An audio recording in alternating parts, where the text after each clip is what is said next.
ప్రాంతానికి మంచి చేస్తాడు, మీ అందరికీ మంచి చేస్తాడన్న నమ్మకం, విశ్వాసం నాకున్నాయి. సాయలను గొప్ప మెజారిటీతో గెలిపించవలసిందిగా సవినయంగా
మేకపాటి కుటుంబానికి ఆత్మకూరు, ఉదయగిరి నియోజకవర్గాలు, నెల్లూరు పార్లమెంటు పెట్టని కోట అన్నటువంటి విషయం గత 5 దశాబ్దాలుగా ప్రజలకు సేవ చేస్తున్నటువంటి మేకపాటి కుటుంబాన్ని గురించి ప్రజలందరికీ కూడా బాగా తెలుసు.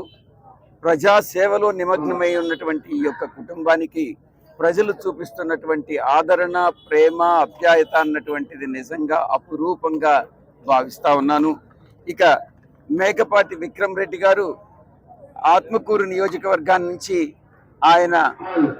ఆయన బ్రదర్ గౌతమ్ రెడ్డి గారు స్వర్గీయులైన తర్వాత ఆయన విక్రమ్ రెడ్డి గారు ఎమ్మెల్యే కావడం ఉప ఎన్నికల్లో, ఆ తర్వాత తిరిగి ఇప్పుడు పోటీ చేయడం, నెల్లూరు పార్లమెంటుకి నేను నెల్లూరులో పుట్టి, నెల్లూరులో పెరిగి, నెల్లూరులో విద్యాభ్యాసం చేసుకుని, నెల్లూరులో కాలేజీ ఎడ్యుకేషన్ చదివి, నెల్లూరు గురించి పూర్తిగా అవగాహన ఉన్నటువంటి ఒక వ్యక్తిగా శ్రీ జగన్మోహన్ రెడ్డి గారి ఆదేశాల మేరకు నెల్లూరు పార్లమెంటుకి నేను పోటీ చేయడం అన్నటువంటిది ఈరోజు మీరందరూ కూడా చూస్తూ ఉన్నారు. మీ ఆశీర్వాదం కోసం, ఆత్మకూరు ప్రజల ఆశీర్వాదం కోసం నేను ఈరోజు విక్రమ్ రెడ్డి గారితో కలిసి ఇక్కడికి రావడం జరిగింది. ఎన్నికల ప్రచారాన్ని నిర్వహించడం జరుగుతూ ఉంది.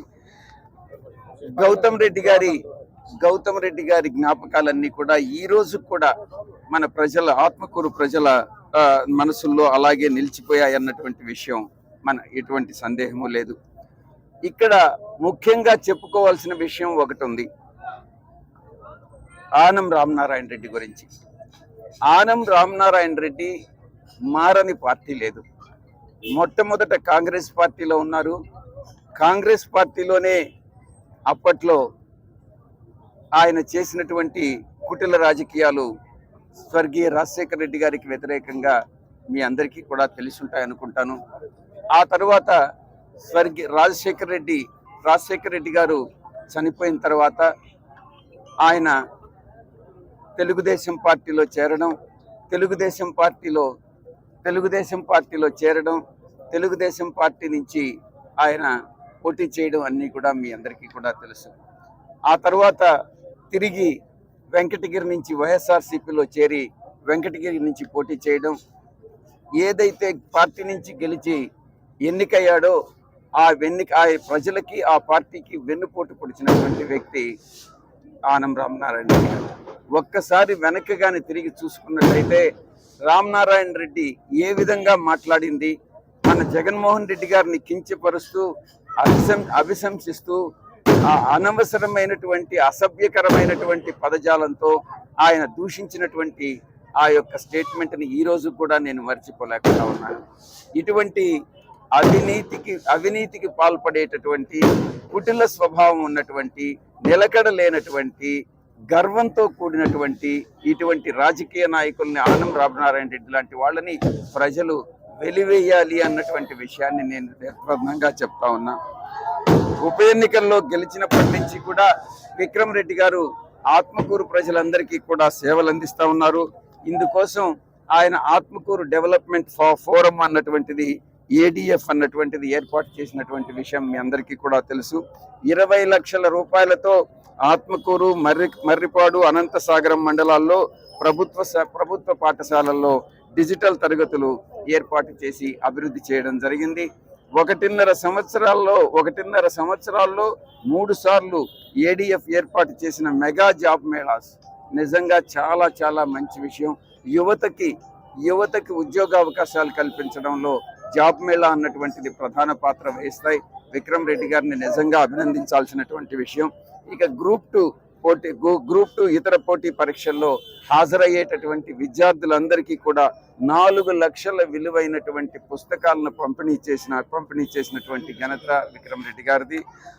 వర్క్ వర్స్ అనే ప్రఖ్యాత కంపెనీ ద్వారా 250 మందికి సాఫ్ట్ స్కిల్స్ లో శిక్షణ ఇప్పించినటువంటి ఘనత కూడా ఆయనకి దక్కుతుంది.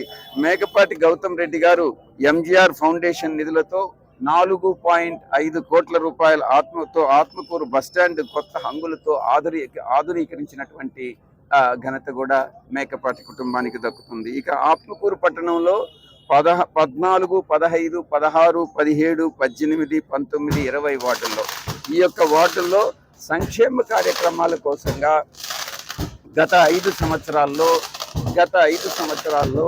ప్రభుత్వం ఖర్చు చేసినటువంటి వ్యయం 64 కోట్ల రూపాయలు ఖర్చు చేయడం జరిగింది. గడప గడపకు మన ప్రభుత్వం అనేటటువంటి కార్యక్రమం కింద 91 కోటి రూపాయలు, వార్డుల సంక్షేమ ప్రగతి కార్యక్రమాల కోసం మొత్తం 65 కోట్ల రూపాయలు ఖర్చు చేశారన్నటువంటి విషయం రికార్డులే చెప్తా ఉన్నాయి. మొత్తం 451 మందికి ఇళ్ల పట్టాలను కూడా అందజేయడం జరిగింది. నేను ఇప్పుడు చెప్పినటువంటి వార్డులో 5 ఏళ్లలో రాబోయేటటువంటి 5 సంవత్సరాల కాలంలో నేను కానీ ఒక లోక్సభ సభ్యుడిగా మీరు ఎన్నుకున్నట్టయితే విక్రమ్ రెడ్డి గారు కానీ ఏం చేస్తాము అన్నటువంటి విషయాన్ని కూడా మీకు ఈ సందర్భంగా హామీ ఇవ్వాల్సినటువంటి అవసరం ఉంది ప్రజలకి. ముఖ్యంగా ఒక్క విషయం సూటిగా ప్రశ్నిస్తా ఉన్నా, చాలా ముఖ్యమైనటువంటి విషయం. ఇక్కడ 27% ముస్లిం సోదరిమణులు ఉన్నారు ఆత్మకూరు నియోజకవర్గంలో. చంద్రబాబు నాయుడికి ఒకటే సూటి ప్రశ్న చాలా 1 నెల రోజుల నుంచి నేను వేస్తా ఉన్నా.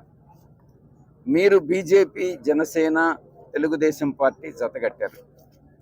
మీరు జతగట్టినటువంటి నేపథ్యంలో రాబోయేటటువంటి పార్లమెంట్ సెషన్లో యూనిఫామ్ సివిల్ కోడ్ విషయంలో మీ యొక్క పార్టీ విధి విధానాలేంటి, మీరు దాన్ని సపోర్ట్ చేస్తారా, వ్యతిరేకిస్తారా అని సూటిగా చంద్రబాబును ప్రశ్నిస్తే ఆయన డొంక తిరుగుడు సమాధానాలు చెప్తూ తప్పించుకుంటూ 3 పార్టీలు జతగట్టినప్పటికీ కూడా మేనిఫెస్టోలో ఏమీ చెప్పకుండా, మేనిఫెస్టోలో బీజేపీ ప్రధానమంత్రి మోడీ ఫోటో లేకుండా ఈ రకమైనటువంటి ప్రజలను తప్పుదారి పట్టించేటటువంటి వాళ్ళందరూ కూడా చాలా అప్రమత్తంగా ఉండాలి. ఒక్కటి మా పార్టీ అధ్యక్షులు చాలా స్పష్టంగా చెప్పారు.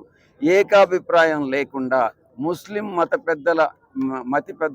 పెద్దల అంగీకారం లేకుండా, ఆమోదం లేకుండా యూసీసీ అన్నటువంటిది యూనిఫామ్ సివిల్ కోడ్ను మేము సపోర్ట్ చేయము, మేము వ్యతిరేకిస్తాము అన్నటువంటి విధానాన్ని మేము చాలా స్పష్టంగా చెప్తా ఉన్నాం.